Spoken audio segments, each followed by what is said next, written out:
Hey there, Blue Mages, Liam here. Welcome back to Blue Academy. It is Moogle Tomestone season, so we've got our itinerant Moogle friend here again. This time it's slightly different because we have something called the Mogpendium. So this actually gives us some different things here. We've got weekly objectives, mini Mog challenges, ultimog challenges, all this fun stuff, and these give pretty big rewards. Big for the one-time thing anyway. But there's also other things you can do like gates in Golden Saucer to get your Moogle Tomestones. End result is basically that farming is not as big of a gain, or grinding out a lot of Tomestones on blue is not really as beneficial as in previous times. There's also the kind of downside here that these Tomestones don't really introduce anything particularly new. I apparently don't have this doe horn, so I'll get that, but I can just do ocean fishing once and then I'll get it. So not particularly exciting this year, or this patch rather. But one thing to mention as well is that the duties that we have here are similar to the Tomestone of Mendacity event from before. What that means is that for 4-man parties or for solo, Sunken Temple of Karn is probably going to be your fastest. Cutter's Cry is a little bit easier to execute for solo, but it's a little bit slower.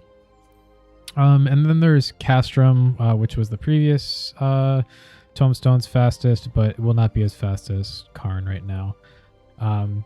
There's already a video for that, so I've just linked that in the description. Unfortunately, there's just not really anything new to add this time. One option that people could consider is something like E1N. And if you have a group that has 7 blue mages and a tank, and the 7 blue mages can all do the Moonflute opener properly, and you can skip the cutscene, this will be the fastest, but it's pretty tight.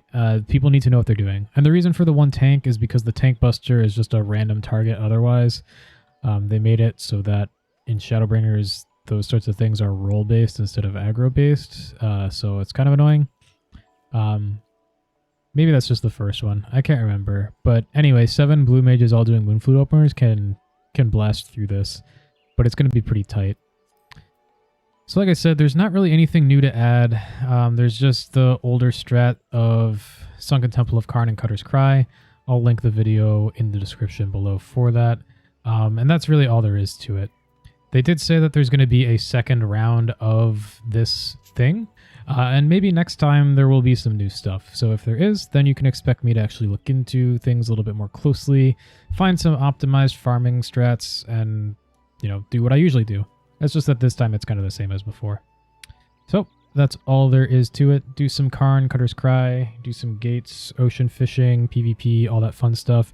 It looks like doing gates and then doing stuff in between the gates is going to be your most time efficient way to actually get your Tomestones anyway, so I would recommend do that.